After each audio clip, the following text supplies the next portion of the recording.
I've got a really interesting expert with me today. What do you think you would know about aesthetic careers if you talk to 10,000 people about their hopes and dreams in the field of aesthetics? So in this episode, we're going to unpack many of the things that he's learned about medics trying to venture out into the world of aesthetics to help you accelerate your journey. Because if there's one thing I've learned over the years is that although it often feels like your battles are just yours, they're actually really similar across the board. We all go through different stages, hit similar obstacles, sometimes with different names, but they're basically the same thing.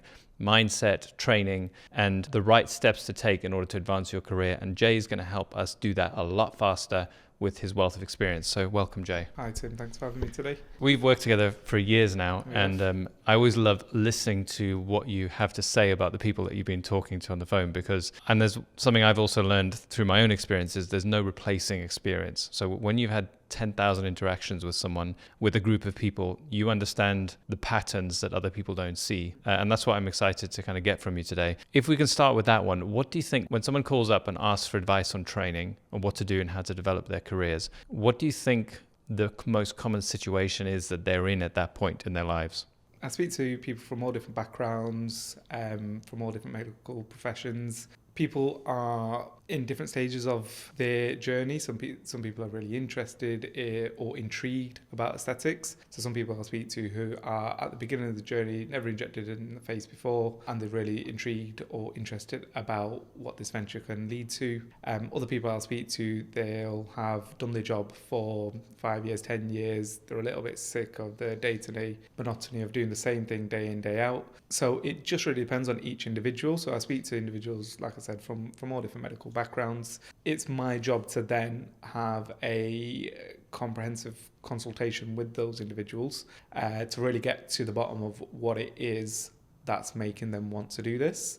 Some people it may just be a passing interest, and they just want a bit more information on what this can lead to. Other people really want a way out and potentially look at a new vocation to commit all their kind of time and effort and full endeavours towards. I remember when I first started, looked into training, my trigger was being in a job where I could not negotiate my annual leave at all. Basically, I thought I was going to work in hospital my whole career, and I had various other financial reasons because they do this weird thing in the UK with banding on doctors' jobs. So you apply for a job, you think it's going to be on like whatever 30 grand a year, and then you find out your job 2 isn't banded and you're actually on 21 grand. Yeah. But you bought a house on 31. So now you have to figure out how you're going to basically make a bit more income. That was one of the triggers. But the real thing that really tipped me into it more was the lack of autonomy. So I remember working in accident emergency, trying to get back to South Africa for the first time since I emigrated, and really desperate to go, and I just could not negotiate the leave. They just wouldn't. Eventually I did it by swapping, like I got 2 other people to swap and I swapped with them, but it was so annoying. And thinking I was going to be the only one in my family not to go back for the first time, that I thought I need something where I can have a bit more autonomy. And then my friend told me about aesthetics, and I was like, I'm going for that. So I would say it was from a position of pain, but then later on discovering that I really enjoyed it as well. So it wasn't actually the first trigger. I think some people might benefit from hearing that, because if you haven't fallen in love with it, but you're interested, sometimes that comes later as well. Yeah. Do you find most people are they motivated towards something, or are they trying to move away from something? I think there's a combination, to be honest. Quite often I'll speak to people and they will have, as well as obviously working as a doctor or a dentist or a nurse or whatever medical profession it may be, they'll obviously have to juggle their family life, their children, any extracurricular activities, hobbies. And quite like yourself, they've just not had the luxury of time. So they'll have to try and juggle everything. And like you quite rightly said, they don't have any control over things like annual leave, or when they can finish or when they can't finish, missing really important moments of life, watching the kids go to school, grow up, recitals and everything else. Really, the beauty about aesthetics, it really does give you the autonomy to pick and choose the hours, because ultimately you're investing time and effort and finances in yourself, in essentially a business. So like I said, by doing so, you do have the opportunity to take a lot more control over your life and that work-life balance. So quite often I'll speak to people who are young mums, for example, and they just don't have that flexibility because they'll work for the NHS or whoever it may be. More often than not, I speak to NHS employees. They'll have X amount of time off after maternity leave, and then they'll know they have to go back to it. Not everybody can afford to take a 2, 3, 4 year, how many of a year gap to kind of spend and enjoy that precious time with their children. So they'll have to kind of be forced to go back. Whereas with aesthetics, you can work around everything like that. So if you have young children and you're struggling with time, then the beauty about it is you do have that flexibility and autonomy and the ability to pick and choose when you do that, whereas that just isn't possible when in employed work. I have a great story about that. Actually, one of our earliest trainees, and I always obviously as we train more and more people, it's harder to remember them all, but Sarah Murphy, who trained with me, one of the earliest trainees, and she set up a clinic called Anti-Aging Aesthetics, and I always remember her because she was so heavily pregnant on her first training day. And I remember thinking, because we had a 1-year-old at that point, and we were in that breaking point of like, gosh, this is hard. And thinking that's going to be really hard work for her to build a practice while she's having kids and all that stuff. And lo and behold, she's done so well. She's got a thriving practice, loads of 5-star reviews and employs loads of staff. She's doing so well, and it just goes. I always like that story because I think what I like about it is that she overcame what my objections were. Like, she overcame what I thought was a difficult situation and just absolutely nailed it, and it made me think differently about what's possible. And there's so many cases like that, and it's actually largely, I'd say, was like 80% female nurses, and they go out and do things that I don't think maybe even they themselves think are possible when they first start.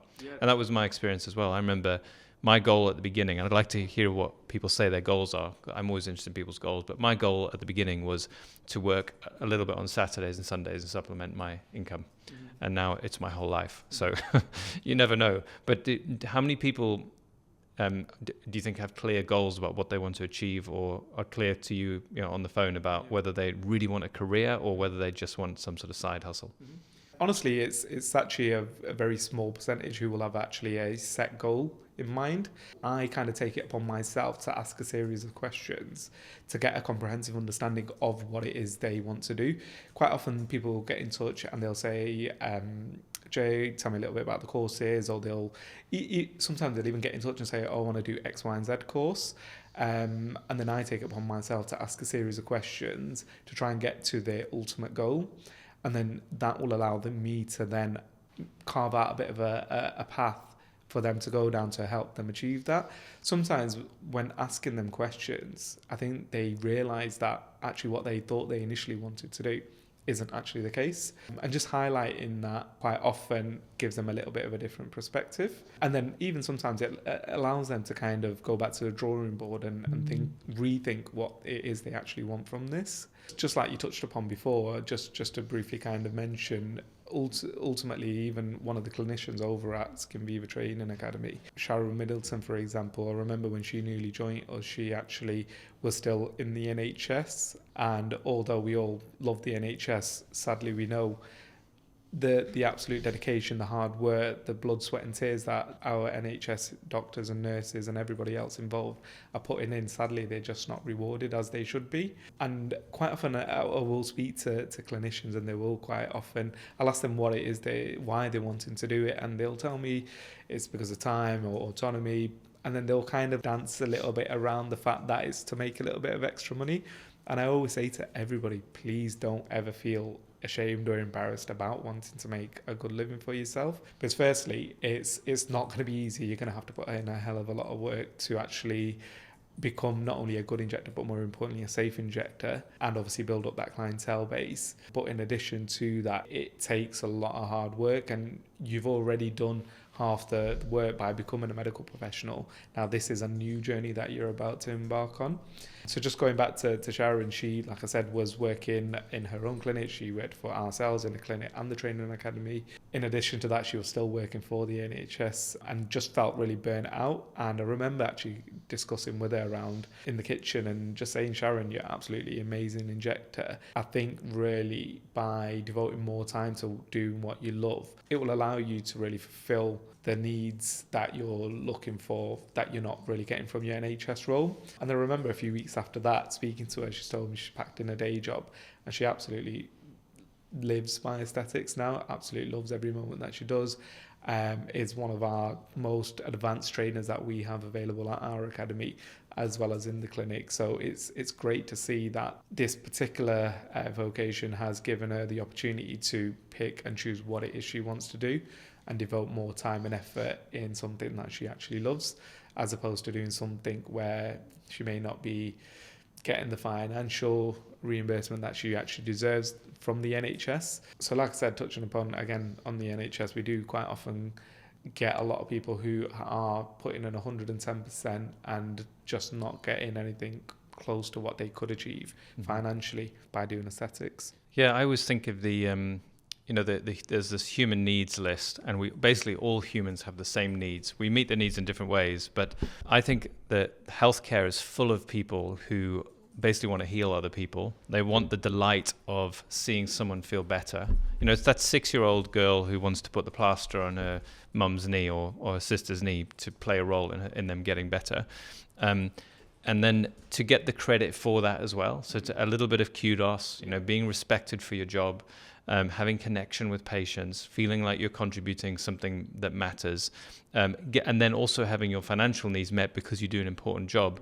That's basically what being a medic was supposed to be. But because of the nature of we're in a difficult situation with an aging population, not training enough people, and there's not enough money in our healthcare system. So that all gets shunted further and further down the list until you're basically firefighting. You're unimportant in your role because you don't feel like you can change anything. Everyone's short of resources. Often in teams in the NHS, stress teams don't always treat each other nicely. So you have a lot of nurses complain about kind of bullying and all that kind of stuff that happens in the NHS. Plus you're not getting compensated for the effort and the time and the night shift and all that stuff. And I think it's really important that people understand that you're not necessarily doing a disservice to the NHS by saying, I've got something better to do, because that will make the NHS have to think more about how they fund it and how many staff they have. And also, I still work in the NHS 1 day a week, but I do it on my terms. And I think that's one of the great things about aesthetics is you can start to, like Sharon did for so long, you can do both for a while if you want to, and then you can move in. And I found that a much easier transition than just resigning all of a sudden. So, but I also want people to feel legitimate if in their unhappiness, because it's normal to feel a bit pissed off with your job when it wasn't what you pictured it being, and it's just not meeting your needs. And these are just needs; they're not negotiable things. They're not likes. You have to have them, or you're not going to be happy.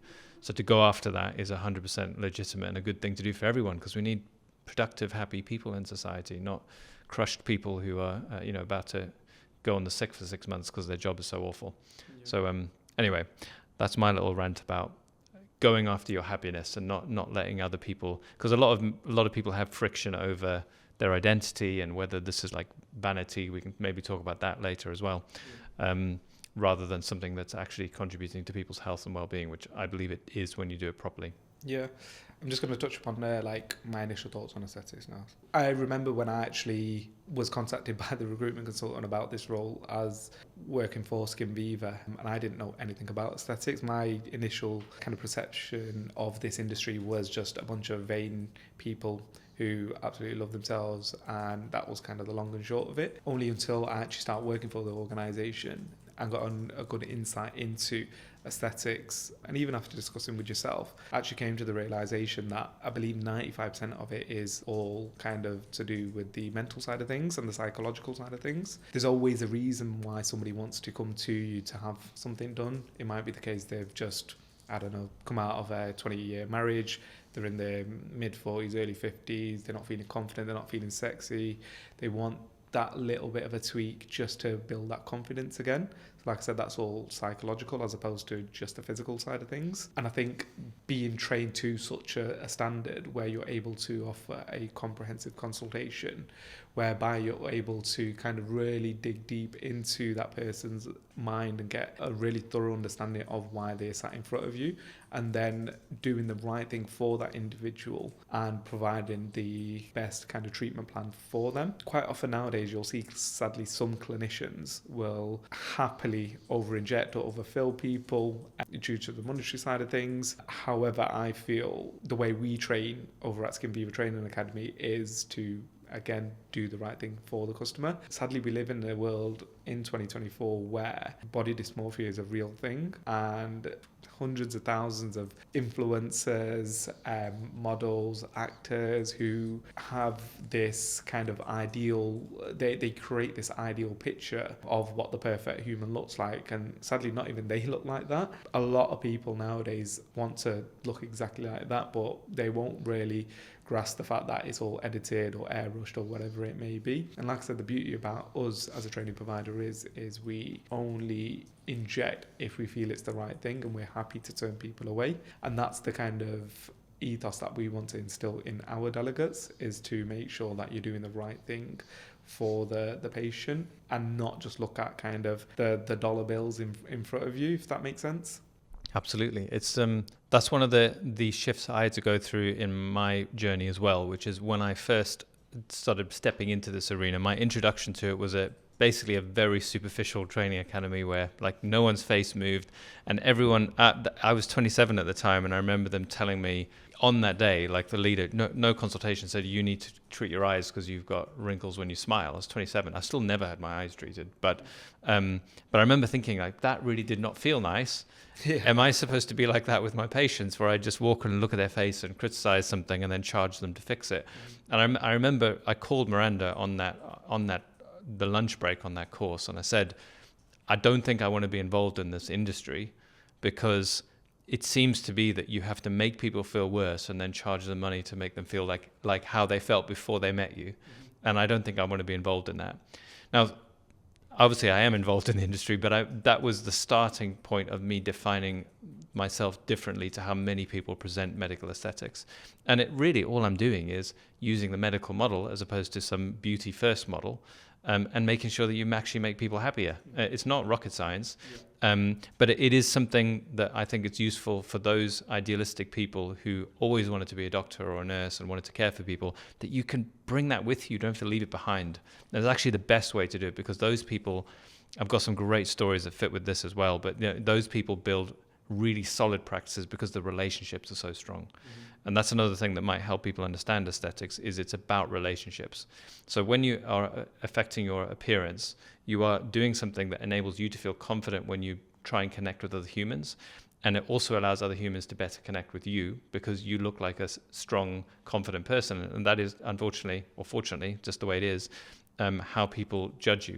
Do you look like the kind of person who I can trust, who feels safe to talk to, or do you look cross with me the whole time? Or pay attention, those of you listening, next time you're lost and you want to ask someone directions, why do some people get picked more than others? It's a lot of social cues, and who looks threatening or who looks welcoming, who looks available to talk, and who looks competent, like they know the area, whatever it is.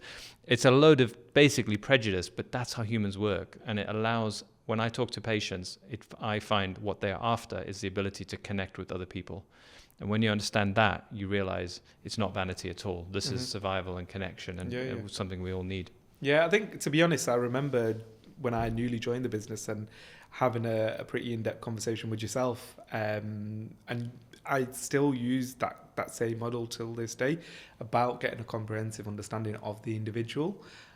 Because like I said, that really helps me guide them. And like I said, quite often it will be the case that I'll speak to individuals and they won't even know themselves what they want, or they'll think they want one thing, but really it's something else, or they've been told they need something. And quite often I'll speak to some delegates, for example, and they'll tell me about speaking to Joe Blogg's Training Academy, and the Training Academy has tried to guide them down their most high ticket value item, or whatever that may be. And sadly, there is quite a lot of scaremongering going on in the industry, saying, this regulation is going to come into place, where as it stands in kind of January 2024, it's just that consultation stage. There isn't anything confirmed. However, like I said, sadly, people are being scaremongered. There's people using phrases like future-proof your career and things like that, when really nothing has been confirmed. And people quite often ask me whether our training will be future-proofed or will count in the future. And sadly, I have to be open and honest with them and just tell them I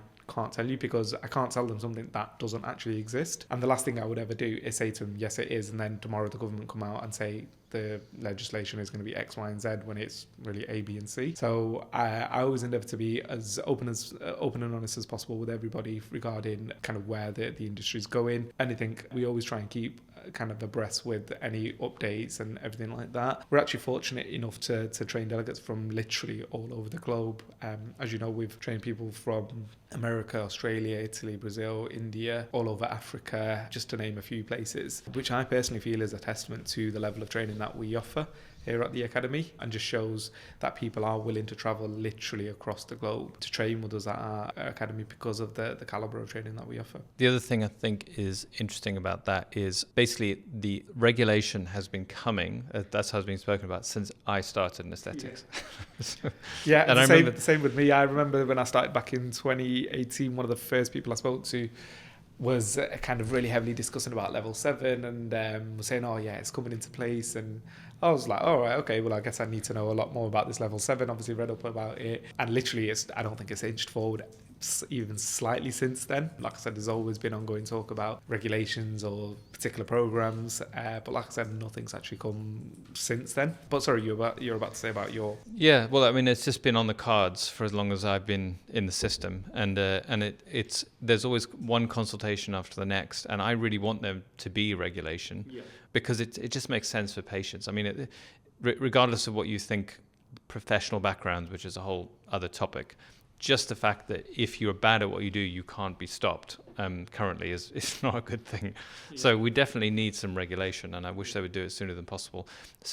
But the current state of it, as far as I'm aware, is they've just done another consultation, and it looks the same as other consultations I've filled in, which is you basically, everyone with an agenda writes what they think the new system should be, and they try to piece an argument towards it. So, the BACN will say we think only doctors and nurses should inject, and then the British Dental Council or someone in that field will campaign for the dentists, and I'm sure the beauty therapists are writing their version of what they think it should be, and then someone's going to have to assess all of that and come up with some suggestion that, unfortunately for most people in the system, it usually seems to be some sort of compromise that doesn't ruin all the tax dollars that they're getting. Now, I've only heard this from the inside, but from someone who's involved in very earlier reports, that the amount of VAT they get from medical aesthetics is actually a considerable driver for how they regulate it. Now, this is just hearsay, and I might be completely wrong on it, but it does make sense that they're not going to just suddenly cut it off and kill the industry.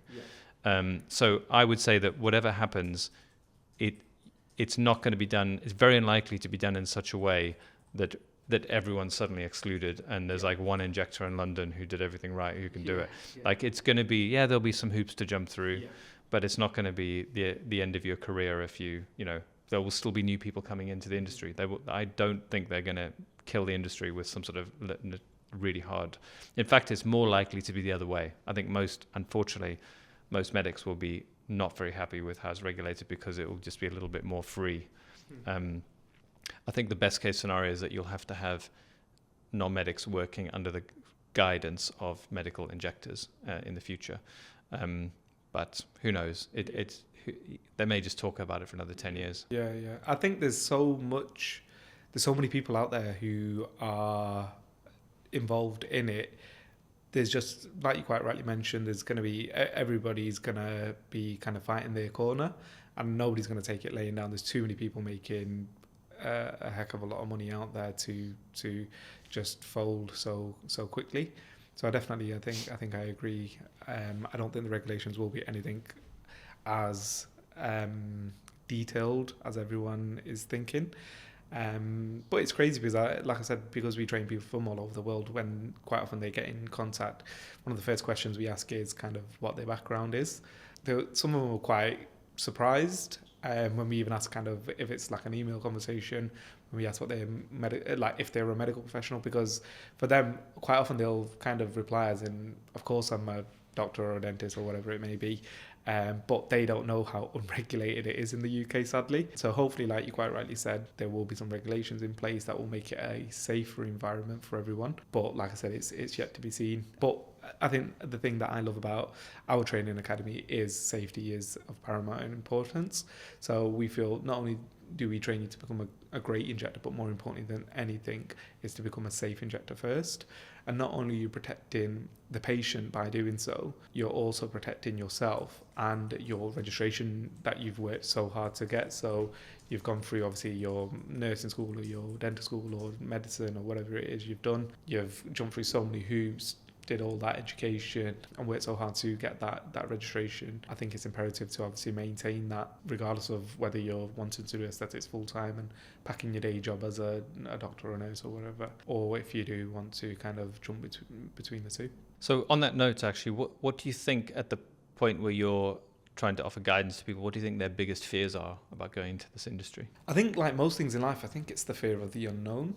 So people quite often get in touch, and because I'd say 90% plus are NHS employees, they will have done their job as a doctor or a nurse or a physio or a pharmacist for the love of the role. So it'll be the real kind of intrinsic factors.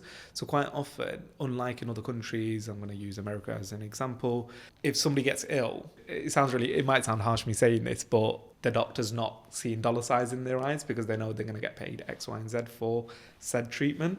They just know that they need to do a good job with whatever they have available because it's on the NHS. So quite often they won't have the business acumen at that stage. I'm not saying they won't kind of learn that at that particular stage. They'll know how to do a good job in what they do, but they won't know how to monetize essentially a new skill set. So quite often I'm always open and honest with them, and I do say to them that the easy bit is the training. That's the easy bit. Do the theory, doing the practical sessions. The hard bit is actually going out there and stepping out of your comfort zone, because like I said, it's brand new to them. It's a new industry. It's essentially doing something that they've never done before. They not only now are an employee, but now they're the boss, they're the cleaner, they're the driver, they're the person who orders the stock, the person who injects the filler, toxins, whatever it may be, polynucleotides. So they're literally playing a 360 role. It's all become holistic to them. So like I said, they're not just somebody who goes into a building, does a job and then goes home. They're literally doing everything. If they're training, for example, if a model doesn't turn up, they've got to make the phone calls unless they've built up a team, which obviously doesn't come straight off the bat. So quite often, like I said, initially they'll come to us and it'll be the fear of the unknown about how to actually set things up and everything like that. And I think one of the beautiful things about the Aesthetics Mastery Program that we offer here at our training academy is the fact that it not only is limited to the practical element of the training. One of the big things is we also go over aspects of the business element of it all. And what I love about it is that you actually share your own experiences, which really allows them to kind of step into your shoes and hopefully follow your guidance. Now, it might be the case somebody's aspirations may be just to do a bit of Botox, bit of bread and butter stuff, bit of Botox, bit of fillers here and there, and that's totally fine. Other people may want to work for a prestigious clinic or train an academy, train other people up, have an in-depth knowledge of aesthetics. And then we get people right at the other end of the scale who literally want world domination, and that's fine as well because we can accommodate for that. If it is the case that somebody wants to get a good understanding of the technical ability of how to do it, the psychological understanding of how to do consultations, the business side of things, then and also things like the science of things, then the mastery program kind of is an all-encompassing option which covers everything to do with that. Not only, like I said, does it cover the practical elements, you get online live interactive sessions, you get online e-learning, live sessions with yourself once every month. And one of the biggest things that I get feedback on as being one of the biggest positives is access to the peer-to-peer WhatsApp group, which is obviously headed by yourself. So people, when they've done the easy bit, which is the training, and they're out there in the big wild world all alone, it really offers that kind of safety blanket for delegates for things like particular case studies that they may struggle with, or even just really, really basic stuff like the first time they're about to do upper face Botox, they'll do marking up, and just with the permission of the patient, of course, they can just post it in the group and get feedback from yourself or their other peers on the program about how that's gone. And the beauty about it is everybody has kind of been in their footsteps, so they appreciate kind of that feeling at that stage where they are in the journey. So it's a beautiful network. It's a beautiful kind of safe place. It's almost like it sounds a bit cliche, but like a family feeling. I do actually call them fam. Yeah. So it is like a really, really good network of that we've created over the last kind of 4.5 years now. I'll tell you what is happening. I don't know if you've noticed this. What I love about that group is, well, firstly, they are people who really resonate with the values that you've already shared. So we do get a really good cohort. And that also fits in with the kind of stuff that they're happy to share. So I'm literally learning stuff from them now, some of them. So I got an amazing business tip from Sarah. I don't know if she would want me to put her whole name on, or I'm about to give her business tip away. But she told me about what she'd done with kind of packaging various things together and creating plans. And her way of doing it, like she basically just demonstrated with a tip that she shared on one of our many mastery calls. She's actually shared it a number of times now, how she basically makes nearly all her profit from that system. Okay. And how she can basically get new patients to start off with the normal stuff, and then they get trust with her. They see the value of a package, slot into that, and she doesn't even have to market herself because people are on. So she does do her Facebook and Instagram marketing, but she's basically built a self-sustaining business with these packages, and she shared all of that with the group. And this is stuff that I haven't done successfully yet. That is amazing, like super powerful stuff. Someone else I remember also over lockdown, how she transitioned into doing some marketing and teaching and talking about skincare quality, and she basically transformed her business. She shared all of that with our group.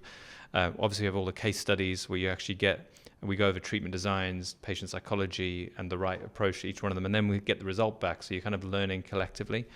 And they're such a great bunch. So I really appreciate all of them, and I think we just keep attracting people who fit in really well with that. But it's a wealth of knowledge.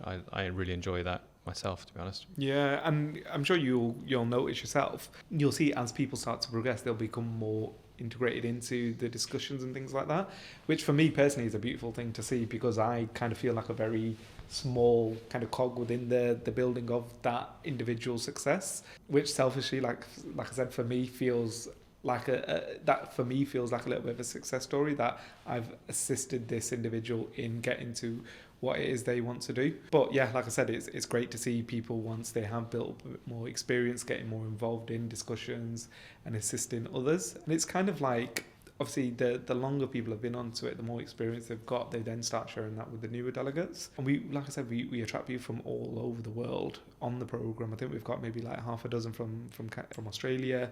We've got, I think, 3 or 4 from the United States, a couple from the Caribbean, again, half a dozen, I think, from Europe as well. So it's beautiful as well to see kind of what's the different trends going on in different parts of the world as well, because it could mean that something might be really popular in America that might be potentially coming over here, or vice versa. So it is great to see, like I said, the differences. Something I find really interesting is actually the similarities. Like, you were talking about the Caribbean story, and I know that injector really well. She's absolutely killing it. Like, she's number one in the Caribbean now. Yeah, she is. She's doing really well. And so she's built this position, this brand, but she also goes through all the same old struggles, and people who've been in the industry longer criticizing her and trying to pull her down. And then she's at least got this support network where we can say, look, this is normal. That happened to me too. You never grow anything without annoying someone along the way. Yeah. And just hearing that, it makes it easier for her to manage and keep going. And one day when my kids are a bit older, we should do a world tour, go around and visit all. Definitely. You'll have nice places. You have to pack me in your suitcase for that one. So. In terms of, so as you've seen people progress, what do you think are the appropriate training to speed up the process? Because I think one of the troubles I had when I first started was I basically copied someone else, booked in with a training provider who was offering to teach me all sorts of things on a day. And I was keen. I was like, oh, well, if I can do lips and cheeks and nasolabial fold and chin all on one day, why not? Yeah. So I went off and I did that. And I on the actual day, I ended up watching quite a few procedures. I injected one nasolabial fold. And then it was like, here's your certificate, off you go. I remember thinking, I'm really not ready. And I complained, and they ignored multiple things. And eventually they had another training day in Manchester and said, okay, come along. And I was lucky on that day that there was they didn't have as many delegates, so I actually got to do a few more procedures. But I had to fight for that, and even after that, I wanted to do more stuff, because it's just, there's a lot to learn, and the training, even basically was like a half day theory and then a day of like treating 3 or 4 people, and it was terrible anyway. And I remember feeling completely lost, and essentially it nearly ended there for me, because I didn't yet have the threshold of thinking I could do it. Yeah, you have to just peek your head over the top and thinking, you know what, I'm confident to do that. And if you don't reach that, then you don't get beyond that. So I'm interested in, have you experienced something similar with people, and what is it that you suggest they do to get over those hurdles? Yeah. So quite often I speak to individuals, and they would have trained with certain training providers. Now, there's quite a number of training providers out there who kind of I don't know whether specialize is the right word, but offer crash courses. So thereby what they'll do is you can sign up to a 3-day course or a weekend course, or maybe even a little bit longer. And what they promise to do within that time frame is essentially make you a master clinician. So obviously we're all human at the end of the day. There's only so much your brain will be able to absorb over that period of time. And then how much of that you actually retain will be even less.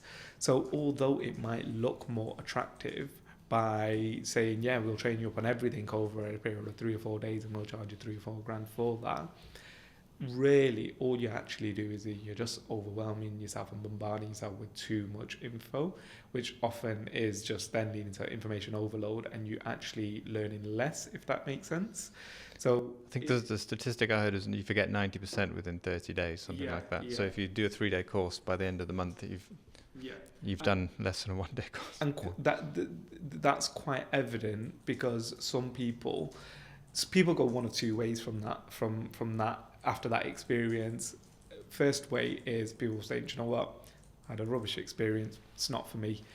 Sadly, it might be the ideal vocation for them. However, because of that bad experience, they've just decided to throw in the towel and not take it any further. The other half will actually do something about it. They'll recognise that it's not them that's the issue, it's the poor training that they've had that's the issue. They'll then sort to look for a reputable training provider. Now, some of these training providers, to be honest, they're fairly big names in the industry. But like I said, the training or the method that they're training in isn't suited to everybody. Don't get me wrong, there will be the odd few people who will find the crash course a good manner in which to learn. However, the vast majority of us, it's not the way we train is more kind of bite-sized chunks, just to make it a little bit more digestible. I find that I get a lot of feedback via my social media network that the way I explain a video has got so much more. Basically, a lot of injectors are just taught, there's a fold, inject it. And there isn't the reasoning and the what if you do this and what if you do that. 100% agree with that. So just touching back on kind of the second lot of people who will have that first time bad experience. Firstly, they'll identify it, and then secondly, they'll do something about it. And I think those people really are those who will be successful within the industry. Because, like I said, firstly, they've recognised it, and then secondly, they're actually doing something about it, as opposed to just throwing in the towel. And at that point, I'll have a discussion, and they'll tell me what they feel competent with and what they don't feel competent with. And then we'll kind of carve out a bit of a pathway to try and get to them to a stage which will help them achieve whatever their aspirations may be. The mastery program is designed in such a way where it has an amalgamation of 11 training days. 2 of which are observational days, 2 are exclusive mentorship days with yourself, of course, and then the other are practical training days, essentially covering the full face. So, and then we have the Zoom mentorship as well, and then the basically continuous mentorship on the WhatsApp group. That's correct, yeah. So over the 18-month period of the program, we have, in addition to the practical sessions, we have all the live interactive sessions, the Zoom sessions with yourself, which take place once every month, in addition to obviously the online e-learning suite as well. which is very comprehensive. It's got some great learning in there for the kind of foundational learning, for complications, which I'm sure at one point, if it isn't still the case, was one of our biggest sellers. Is that still the case, Tim? Yeah. Yeah, that's very, very detailed e-learning that's included as part of that program. So just going back to, like I said, the two ways in which people will recognize that they've not had the training to the standard that they've not only wanted but more importantly needed. So they will do something about it. And that's where I kind of have that consultation with the individual and look at where we can go from there. Quite often it will be the case that they will be happy with what they've trained in and then build upon that, and some of that will mean that they will redo quite a bit of the training that they've already done, or sometimes people will come to us and just start again from the beginning and try and come to us as like a clear canvas for us to kind of embed them in the Skinviva ethos. And we're happy to help people at either stage, whether they want to continue on from the journey or they want to start afresh, where we can accommodate either way. Mm-hmm. Something I'm really passionate about is that they don't just become, I call my greatest fear is that they'll have all the information but no transformation. Mm-hmm. So I really push hard to get them, particularly in the mastery program, to take the steps that require the movement, because it's very easy to keep learning and not do anything. Yeah. So that encouragement to say, right, what are your blockers? What is stopping you? How can we unstick that? And then what's your next step? And then actually seeing them do it is amazing. Like we've had, just so many people build businesses and do it in different ways as well. So I know one of my mentees has developed his own product, which I'm really excited. Hopefully I'll help him launch it.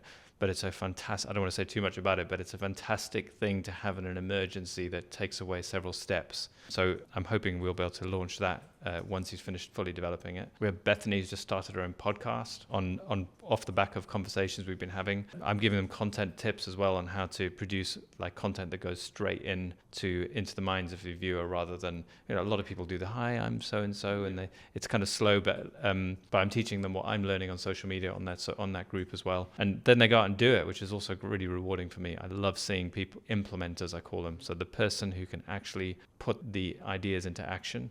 Those people always do really well, and that's a big part of the ethos of the coaching side of it. Yeah, and I think being a part of that community that we've created for the mastery program, I think it's almost like when you go to the gym with your workout buddy, there's always somebody there to give you that extra push. Because I know whenever I go and I'm on my own, I quite often I'll get to a certain rep and I think, do you know what? Yeah, I'm done. Whereas if you've got someone there who's going to give you that push, you're always able to squeeze that extra rep or two out. And I think that when you're at that real kind of tension point, that's where you make the difference. Is that extra that last or second to last extra repetition that you give it. I think that's the real difference maker. We had a great example of that on the New Year's one. So in the new year, I usually do a goal setting coaching session, and one of the people who's been on the program for the longest arrived and said, first thing is, I'm feeling rather uninspired this year, so I've come to see if I'll get inspired. And by the end of it, she was buzzing and she's been off creating content again, which is also great to see. But it's that basically everyone is sharing their struggles, which validates that it's normal to have a bit of struggle, but then they're also sharing their solutions and the stuff that's worked for them. And because it's people just like you, it means something different. I'm already aware that, if I tell some story about something I've overcome, people think, oh, that's all right for you because you're Dr. Tim. They don't realize I wasn't. Like I used to just be any other struggling person to get started. But when you see your colleagues do it at the same level and you see them all ratchet themselves up, it is really inspirational. You believe you realize the barriers are in your own mind, and it allows you to move forward. Yeah, I think as well, quite often we people will think just that people have different personality types, and quite often people will feel a little bit shy or a little bit introverted. And I know certain professions who are in their personal life introverted, but when it comes to being in front of a camera, they just turn into a different person. And I understand that can be so daunting. And even me doing this video podcast with yourself, it's the first ever time I've done it. So I remember even thinking like, oh my God, how are we actually going to do this? But honestly, it's something where I think those who step out of the comfort zone are really rewarded for it. But it's one of those, I think like most things in life, you get out what you put in, and that's definitely the case with aesthetics. And I'm sure many of your followers follow Miranda as well, and she's really big. And if any of you guys follow her, you'll know that she's really big on stepping out of your comfort zone and kind of taking that leap of faith within yourself and your ability. And yeah, you might do a video and it might not look great, and it might be the case that you hate the sound of your own voice, as I feel I do, but without trying, you'll never know. And in most things in life, there's always going to be trial and error, and you'll try things and it won't work, but you won't know if it doesn't work if you never try. So you've really got to take the first few steps to get the ball in motion. And like I said, if it doesn't work, it's not the end of the world. There's going to be hundreds and thousands of other people out there who are doing similar things, and trust me, if they don't like your video, they'll scroll past it. If they like it, they'll stay. Obviously, hopefully build up that profile for you. Yeah, we talk a lot about it. I would say the two biggest blockers I see: complications, which is why we cover it a lot on the training, to empower people to not worry about. Because actually, if you do all the right things, I'm pretty sure you can get through a whole career without necrotic injury. That's the one people worry about. And so that's a framework that I teach on the program, is that you make sure your vascular occlusions are infrequent by doing all the steps we teach. If you're going to get one, make sure it's small. And if you're going to if you get one, you diagnose it immediately, you treat it immediately, and you treat it comprehensively. And if you do all of those things with a reversible product, the chance of you ending up with a wound is very, very, very, very small. But you have to go through that motion. And it's similar with social media, which is people have a similar set of fears, but it's that I might die on social media rather than... Yeah. And actually, you can break down all of those into steps too and realize that it actually doesn't happen. Like the chances of you doing anything other than just slowly getting a little bit of traction is quite low. You're very unlikely to go viral and get a load of haters. But similarly, probably not going to go viral initially with your content and get a ton of clients, but you're going to become the kind of person who can talk to people on video, and that's the foundation of a good marketing plan. You can look back at my whole journey. I talk about this quite a lot. I was terrible on video, nervous as hell, and just gradually got slightly better every few weeks until it's no longer a big thing. Yeah, definitely. And I mean, even looking back at some of the videos, I went on our YouTube page and I saw some of your videos from, I think they must have been about 7-8 years old, maybe even longer. I mean, you look at absolutely identical, but without the beard, of course. But yeah, honestly, you can see an immense amount of difference between even just your body language, the way you speak. The content is still very high level, but I just think now it comes across a lot more natural, as opposed to how it looked back then. You looked a little bit deer in headlights situation. Yeah. But now, obviously, you seem to have a considerably better flow to it all. And I'm sure, hopefully, we may do a lot more of these. My videos might come out a little bit better a few years down the line, but who knows? You've started at a much higher level than I did, so we'll see. But yeah, and that's a key thing also that we try and help people overcome it. And there is only one tip for it, which is you just have to make content. Because I once paid like a stupid amount of money for training, and it was a complete waste of time. Because I went back and made the same videos, trying to move my hands differently, but I felt just as awkward. Because the real problem is the voice in your head, thinking, am I doing it right? What do they think? And the only thing that's happened that's different with me is I no longer have that voice. I just talk. Yeah. And that only happens through practice and experience. And yeah, I'm always encouraging people, just make 10 crap videos, publish them all. No one will watch them anyway. And then you'll find it's less scary to make your next 10, and they'll get better just as long as you're paying attention. Yeah. There's different approaches that people take as well. Some people want to go for the comedic route and things like that. And honestly, some of them do really well. And there's particular like delegates who we've trained in the past who I'll follow their kind of professional social media page, and quite often, like, I find their videos absolutely hilarious. And I think I checked one of them the other day. I think she had somewhere in the region of like 10.5k followers, and I don't remember it being anywhere near that. But like I said, she's taken the more kind of funny route to it, but she's obviously doing really well with what she does. So like I said, that might be your forte. You might be somebody who's funny and use that to your strengths. You might be somebody who's more of an educational approach.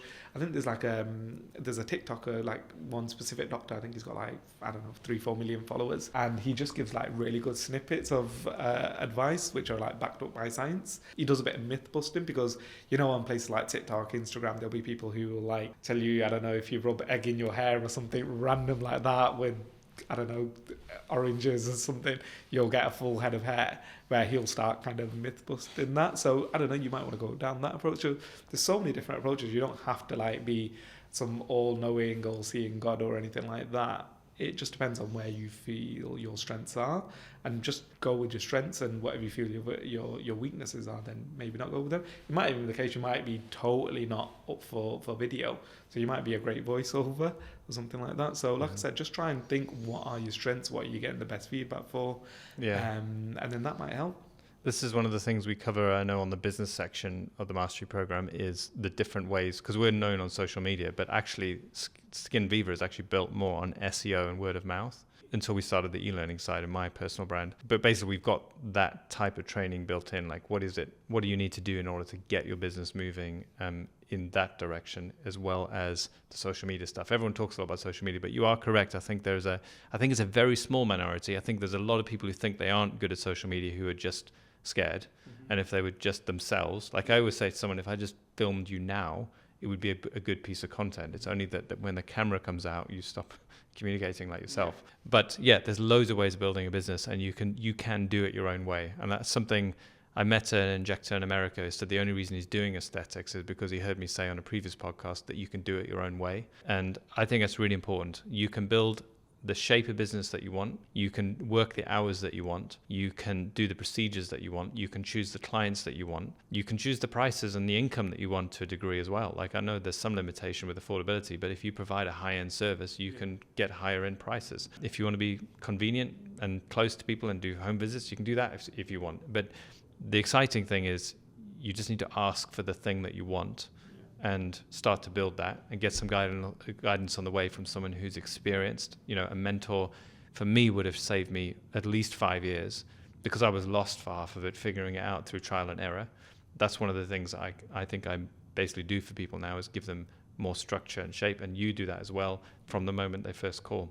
So, what do you feel you enjoy most about the Aesthetics Mastery Program?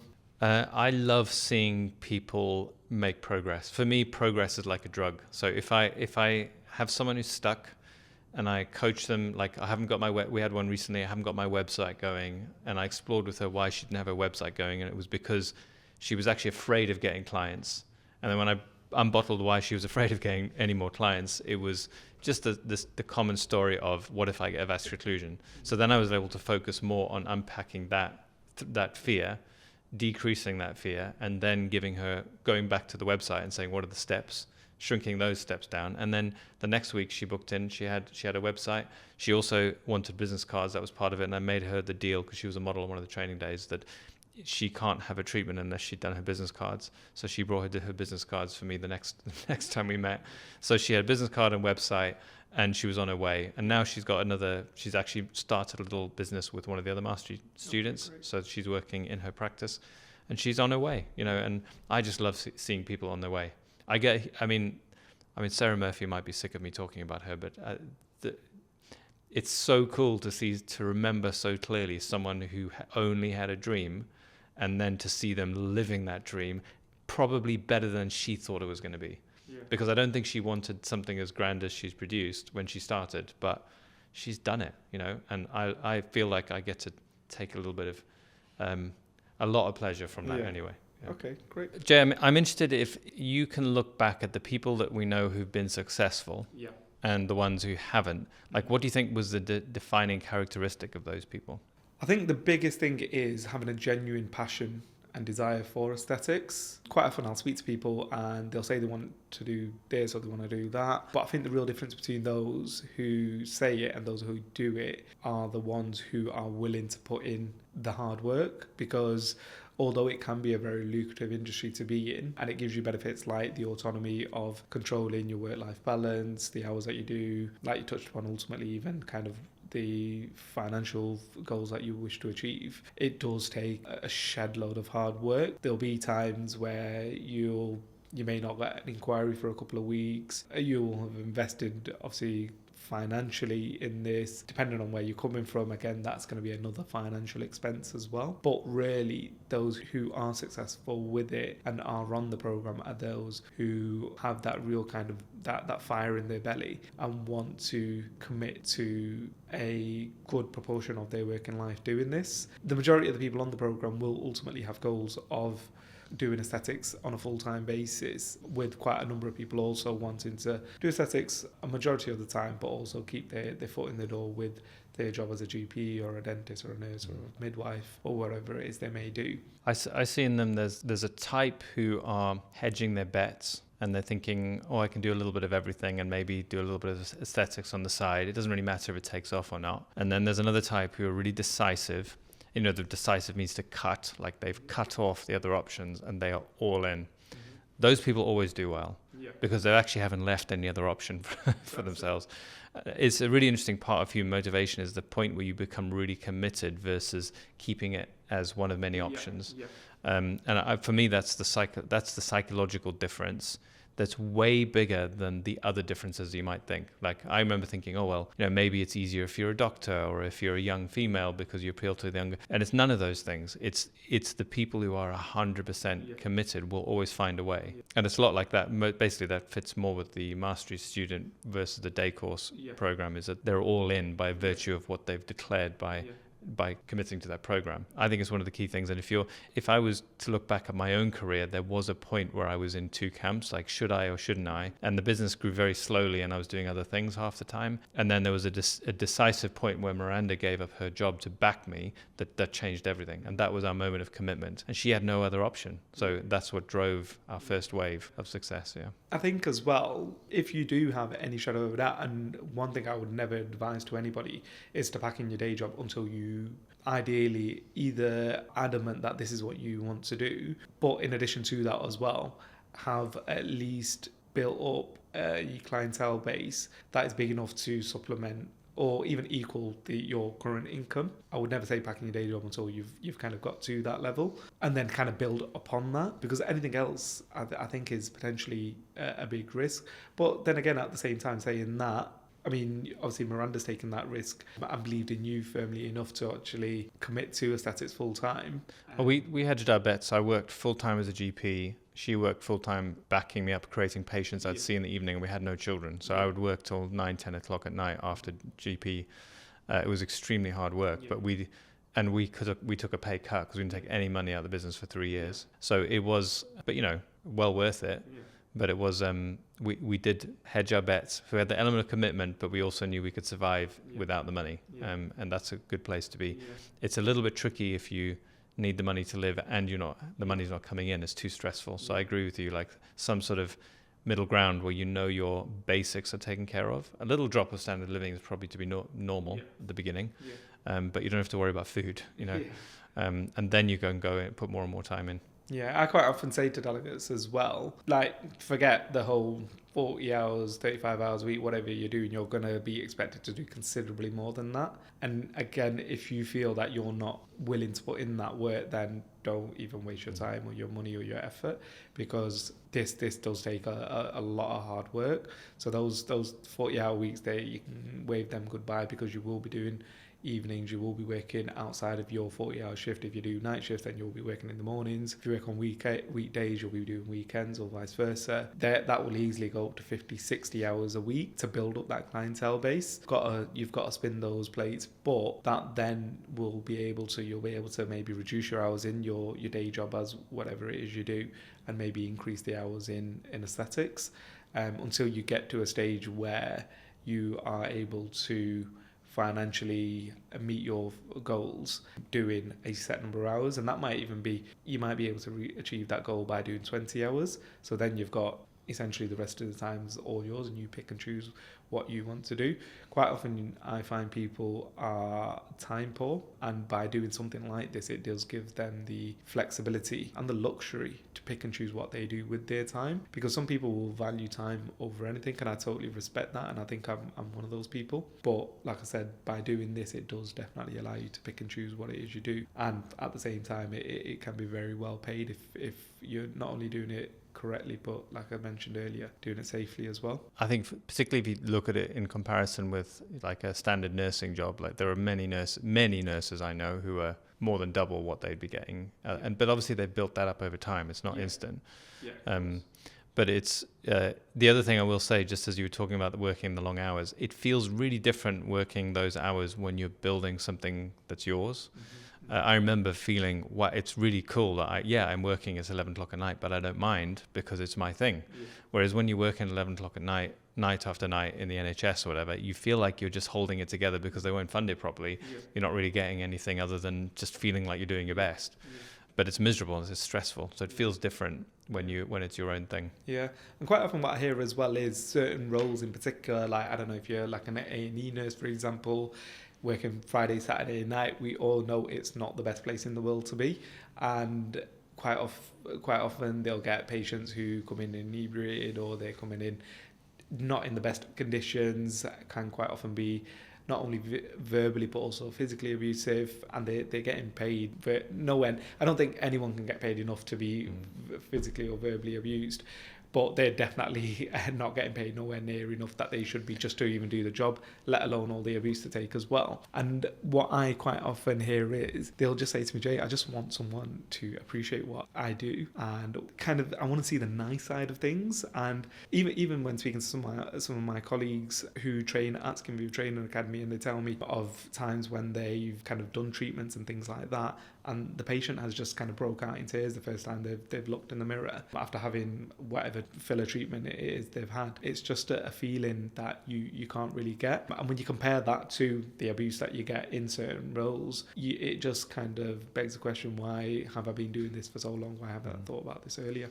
I certainly find aesthetic patients nice people to deal with. I thought they'd be vain and wanting to sue me and all that stuff, but they're just regular people who want to do a few things to make themselves feel better, and they appreciate it. So Tim, tell me a little bit about the challenges that you come across when mentoring the delegates on the mastery program. So because it has this much broader goal, it's not just about where you stick the needle, it's about how you build an aesthetic practice. The challenges are enormous, and they cross from everything from my husband doesn't support this business to I've got a patient who's got a bruise, or who I've failed to deliver a result with, or I don't even know where to inject. I'm terrified of social media marketing. Basically, all the limitations get touched. I think the hardest ones would be when someone it's actually getting people to let go of their current thing. So a lot of people want something a lot, but they can't let go of anything else. So I'm quite often trying to help them develop a strategy of how to get a little bit more time and focus on the aesthetics. And then the next one I think is pretty high on the list would be it's the communication with patients. So this actually might put this as number one. This is probably the most important complication with aesthetics, is that unlike any other job role that you have, the feedback is immediate and in your face, literally. And so you don't get any leeway. Like if you're a junior doctor learning how to work on the wards, and I prescribe like some ACE inhibitor for someone's high blood pressure, if it doesn't work, it's not my fault.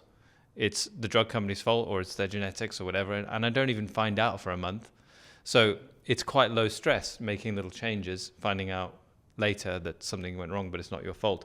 Whereas if you imagine a blood pressure tablet had to be injected at exactly the right angle, at exactly the right plane, at exactly the right amount on each individual patient, and you'd find out immediately whether you'd done it correctly or not.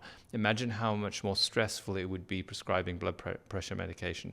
And that's what is the hardest thing with aesthetics, is you have to go out there, communicate with your patients, agree a plan, and then deliver that plan, and then they instantly judge you. So it's helping people through that cycle, and a huge portion of it is the communication side. Like, how do you communicate in such a way as to keep expectations reasonable but not lose their trust, so they still allow you to do the procedure? And how do you make decisions that put you in a low risk position at the end of it? So let's do 0.5 ml and see what the result is like, rather than doing the 5 mils that they saw on Instagram. You and the patient trust each other more. You progress around talking around what their expectations are, what your expectations are, and then you get the validation from them that you're making good progress in a controlled way. So that's a brief summary of a lot of processes that actually guide the whole aesthetic process. A consultation from injection technique to patient assessment, consultation, complications. It's all that one cycle. So we basically go around that cycle in mentorship evenings multiple times, depending on which cases have come to us. But that's the biggest challenge, is getting people to confidently handle that whole process, which has got the tightest feedback loop, short of being a surgeon who actually has to, you've either removed the appendix or not. Like, it's extremely tight, and they judge you on it immediately. So that's the hardest bit to get through. So we launched the mastery program back in the end of 2019. Obviously, there was a bit of a turbulence time between them, as we all know, during COVID and all the rest of it. So it's coming up to nearly about 4.5 years now since we had the program. What made you set up the mastery program? So it's been about 4 or 5 years now, isn't it, since we started? And around about that time, I was learning a lot about basically how to structure an offer for your clientele better. And what most businesses do, and I teach this also on the mastery program, is that you copy your competitors. Mm-hmm. You think, oh, they're doing it, they must know something I don't, I'll do the same thing as them, and hopefully that will work. Mm-hmm. But there's a whole different way of designing a business, which is much more interesting and fun, which is you actually ask people and you figure out what is it that they actually need to get the outcome that they want. Because they actually don't want they don't want the training. What they want is a new life with a practice and autonomy and all those things. And most training does not deliver what people want. Yeah. So, you can do a qualification in medical aesthetics and great, you've got a certificate. Does that mean you have a business and autonomy and know how to employ staff and know how to do all the procedures?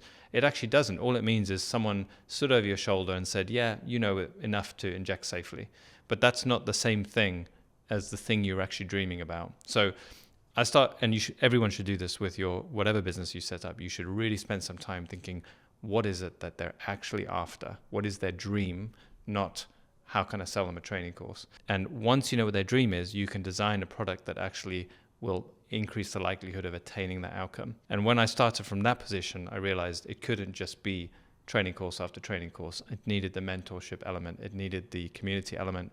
It needed the structure so that you get all the injections. And it needed the continuous feeding in of new information through a system and recording of the best information rather than, have a training day and then good luck. Like, it needs the background support, the mentorship, and the overall structure that in the right order trains you to do the right thing. Because this is another thing, is I wasted huge amounts of time doing things in the wrong order or doing the wrong thing. People do this all the time. I've met clinicians £50,000 in debt who haven't seen a patient yet because they are too busy copying other people, but they haven't actually done the sequence right. They're not seeing patients and treating patients and getting money and then doing more training. They're just doing more training and more training and more training. That's how it all kind of came together, is what is the perfect product that if you were really serious about going into medical aesthetics, you could jump onto that and ride that train until you get your dream outcome. And that's basically what the mastery program is designed to do. Yeah, so would you say it's a holistic approach to aesthetics where it encompasses kind of everything required to essentially get to that ultimate goal of being a master clinician? Yeah, because it has to be holistic, because to get your dream outcome of being a master clinician, you also need to learn a little bit about business. You need to learn a little bit about the psychology of personal development. You need to learn from your colleagues. It's much more complicated than just the clinical. And the biggest mistake that new clinicians made, and I do the same thing, is you think the barrier to entry is knowing where to stick the needle. And that is only the start of it. Once you need to do that, you've got to figure out all the other stuff. And so the mastery program is a holistic answer to let's create a program that actually gives the result people want, a successful practice, rather than just another certificate that hangs on the wall. So I know we've made some changes to the mastery program this year to improve it. Tell us a little bit about what you think is going to make it easier for people. Yeah, so the mastery program is what we'd like to think as the kind of pinnacle of aesthetics training available anywhere in the world of aesthetics. Saying that, it's definitely not for everybody. We've taken that feedback on, and we know that not everybody's going to be at a stage where they wanted to sign up to the mastery program. In 2024, you're actually going to see a variation of the mastery program. So we're going to be splitting it into 3 component parts. So what that will allow people to do is allow it to match with their budget, their journey, their aspirations. So they're not having to kind of be all in if that's not where they're at that present moment in time, but ultimately break it down into segments, but ultimately complete it if they complete all 3 segments. So this is a way of getting a smaller amount of commitment at the start. You're still all in, but you're all in 3 chunks instead of one big chunk. That's exactly right. And like I said, that does go hand in hand with what that individual's aspirations are, where they are in the journey, the financial commitment that they want to start off with. So it just gives them more flexibility, and that's come from feedback from speaking to delegates. So if you're interested in joining a training program that will help you with all aspects of setting up your own aesthetic clinic and help you achieve your dreams, then the Mastery Program is designed exactly to do that. It's not just a clinical training program, but of course that's the heart of it, with 11 different courses that you'll do that will teach you how to inject. But we also have all the backup and support it requires to actually help you through the setup process of actually owning an aesthetic practice. There's a lot more to it than just the injections. We need to know about the business, marketing, setting up systems and processes so that you can actually run a thriving clinic. So if you want to learn a lot more about that, you can call and ask Jay if you're suitable. So Jay will guide you through the process of making sure the Mastery Program is the right step for you, or he'll recommend something else that's smaller. And don't forget, he can actually design the program around where you are in your current training. So some people repeat training, others will feel very confident in one aspect and they can just focus on different aspects, which does make it more affordable as well as being better honed to your exact needs. So if you're interested in training with me on the Mastery Program, check out the description below.